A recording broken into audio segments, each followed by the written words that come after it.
Welcome back. मैं हूँ doctor Amrita.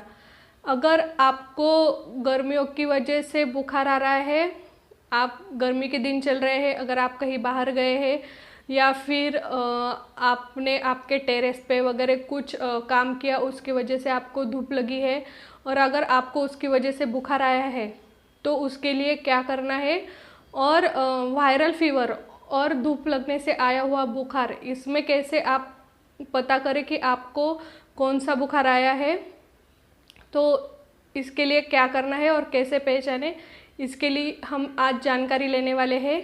लेकिन वीडियो शुरू करने से पहले अगर चैनल सब्सक्राइब नहीं किया है तो याद से कर दीजिए।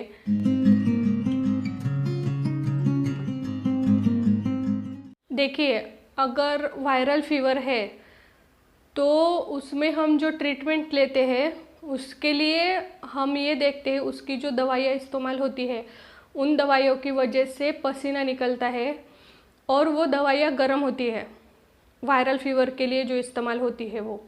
और अगर आपको धूप लगने से बुखार आया है और आपको लगा कि ये वायरल फीवर है और उसके लिए आपने दवाइयाँ ली, तो अगर आप उसके लिए गर्म पड़ने वाली दवाइयाँ ले रहे हैं तो वो आपकी प्रॉब्लम बढ़ाएंगी, क्योंकि जब भी आपको बुखार लगता है धूप की वजह से तो आपके बॉडी में ऑलरेडी हीट बढ़ी हुई है।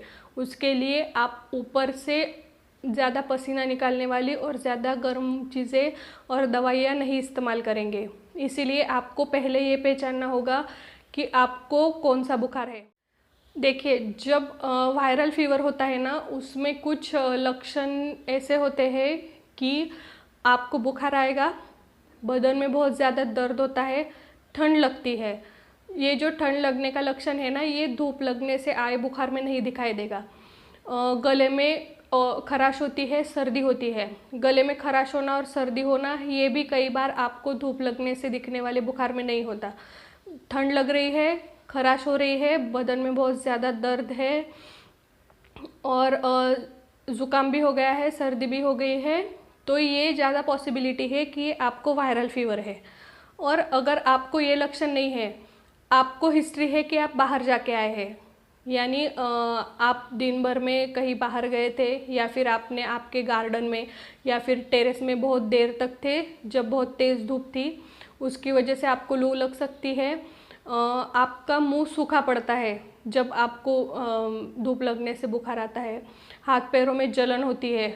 आपको ठंड के लक्षण नहीं दिखाई देंगे, आपको बहुत ज़्यादा गर्मी होगी, पेट में एसिडिटी और गर्मी के जैसे लगेगा, हाथों पैरों की जलन होगी, आँखों की जलन होगी।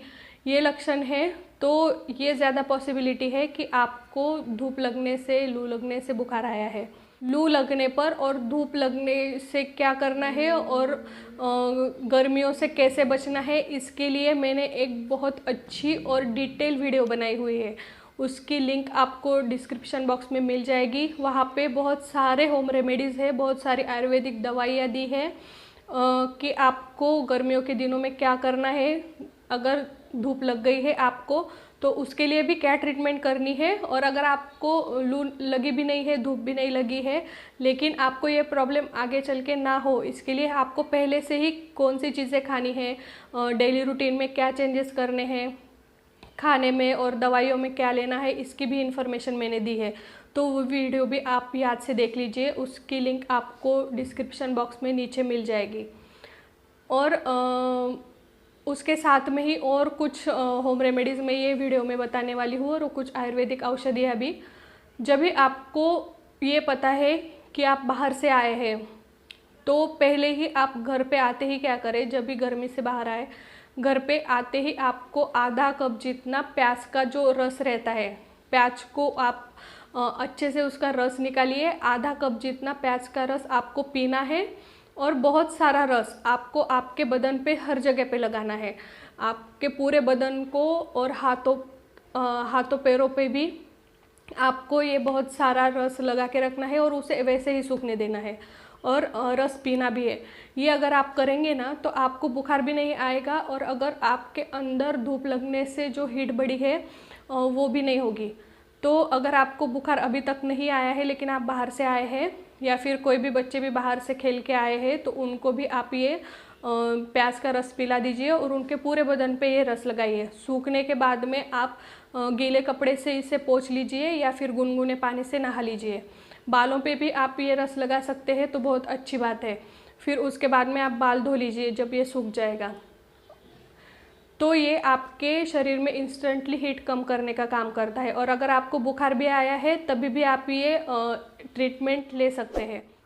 और उसके साथ में आपको ये देखना है कि आपका बुखार ज़्यादा ना बढ़े। बुखार ना बढ़ने के लिए चंद्रकला की एक गोली, चंद्रकला जो दवाई रहती है उसकी एक गोली और लघु सूचशेखर की एक गोली, ये दोनों गोलियाँ दोनों दवाई की गोलियाँ आपको 1-1 घंटे में देती रहनी है जब तक कि बुखार ना उतर जाए। और अगर छोटे बच्चे के लिए आप ट्रीटमेंट कर रहे हैं तो उस वक्त दोनों दवाइयाँ आधी गोली जितनी बच्चों को 1-1 घंटे बाद देते रहिए।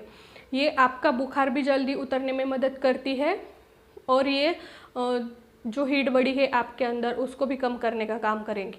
और अगर बुखार की वजह से और धूप लगने की वजह से आपको बहुत जलन हो रही है, हाथों पैरों में भी जलन हो रही है, आँख भी आपकी जल रही है, गला सूखा पड़ रहा है, पेट में भी बहुत जलन हो रही है, तो अगर आपको ऐसे तकलीफ़ हो रही है तो मौक्तिक भस्म मिलता है। तो ये मौक्तिक भस्म 1 चुटकी जितना दिन में 3 बार लीजिए और उसके साथ में आप ऊपर से पानी पी लीजिए।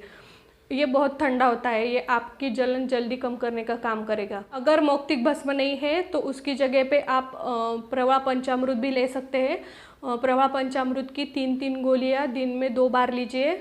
ये भी आपको जो जलन की तकलीफ़ हो रही है वो भी जल्द कम करने के लिए मदद करती है और ये आपकी बढ़ी हुई हीट भी कम करेगी। बुखार के लिए मैंने इसके पहले जो दवाइयाँ बताई है वो दवाइयों के साथ में आपको जलन कम करने के लिए ये दवाइयाँ भी साथ में लेनी है। और अगर आपके हाथों पे और पैरों पे भी बहुत जलन हो रही है तो उस वक्त शतधौत घृत मिलता है। ये घृत बहुत गुणों में ठंडा है। इससे आप हाथों के पंजों पे और तलवों पे, पैरों के, उन पे भी अच्छे से मालिश कीजिए और जब तक ये एब्सॉर्ब नहीं हो जाता तब तक मालिश करते रहिए और वैसे ही रहने दीजिए। इससे भी आपको हाथों पैरों में बहुत ठंडक मिलेगी और जो गर्मी की आपकी प्रॉब्लम हो रही है, जलन हो रही है, वो भी चली जाती है।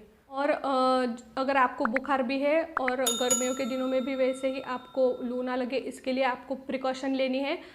तो तब आप क्या कीजिए, जब पीने के लिए आप नागरमोथा की जो पाउडर है, ये पाउडर आधा चम्मच और गिलोय की पाउडर ये आधा चम्मच, ये दोनों पाउडर आप 2 ग्लास पानी में भिगो के रखिए और उसके बाद में 1 से 1.5 घंटा तक उसको पानी में ही रहने दीजिए। बॉईल नहीं करना है, सिर्फ भिगो के रखना है। उसके बाद में छान के ये पानी आप पीजिए। ये आपको ठंडक भी बहुत अच्छे से देता है। जो बुखार आया है आपको वो भी कम करने के लिए मदद करता है और जो आपको जलन हो रही है, एसिडिटी हो रही है, उसके लिए भी मदद करता है।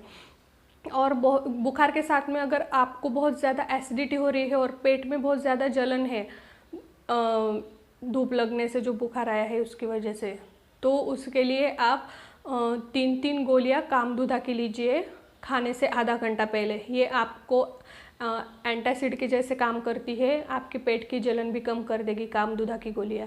और आपको ये ध्यान देना है कि पेशेंट का पेट अच्छे से साफ़ हो।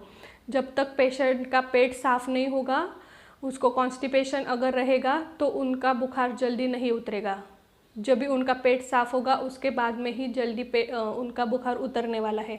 इसीलिए आपको ये ध्यान देना है कि पेशेंट का पेट अच्छे से साफ़ हो। अगर पेशेंट को कॉन्स्टिपेशन की प्रॉब्लम है और पेट कैसे साफ़ करना है, इसके लिए कोई दवाइयाँ चाहिए, उसके लिए डिटेल में इंफॉर्मेशन दी है, वो आप वीडियो देख लीजिए। उसकी लिंक आपको डिस्क्रिप्शन बॉक्स में मिल जाएगी। कॉन्स्टिपेशन के लिए कौन सी ट्रीटमेंट है। जब भी आपको बुखार होता है या फिर आपको तकलीफ़ हो रही है गर्मी की वजह से, तभी आपको ये देखना है कि आप जो खाना ले रहे हैं वो भी हल्का रहेगा बहुत। आप खाने में मूंग दाल की खिचड़ी लीजिए। उसके साथ में आप ये भी ले सकते हैं, शिंगाड़े का जो हलवा रहता है वो भी बहुत ठंडा है गुणों में और वो इंस्टेंट एनर्जी भी देता है। बुखार कम करने के लिए उससे ज़्यादा मदद नहीं होगी, लेकिन वो आपको ठंडावा भी देगा और आपकी बढ़ी हुई हीट कम करने के लिए मदद करता है। और ये आपको हल्का भी रहता है लेकिन पेट भरने की फीलिंग भी देता है, इसीलिए आप इसका भी इस्तेमाल कर सकते हैं। खाने में तली हुई तीखी चीज़ें, खट्टा, डालडा घी से बनी हुई चीज़ें, इन सारी चीज़ों को खाने में मत इस्तेमाल कीजिए। इससे आपका बुखार उतरने वाला नहीं है। और गर्मी के दिनों में भी पॉसिबल हो तो इन चीज़ों से दूर ही रहिए। और हाँ, इसके लिए और कौन से ट्रीटमेंट है, होम रेमेडीज़ है, हाथों पैरों पे आपको क्या लगाना है कि आपको गर्मी की प्रॉब्लम ना हो, लू ना लगे, बुखार ना आए, इसके लिए बहुत डिटेल वीडियो मैंने बनाई हुई है, वो देखना मत भूलिए। उसकी लिंक भी आपको डिस्क्रिप्शन बॉक्स में मिल जाएगी।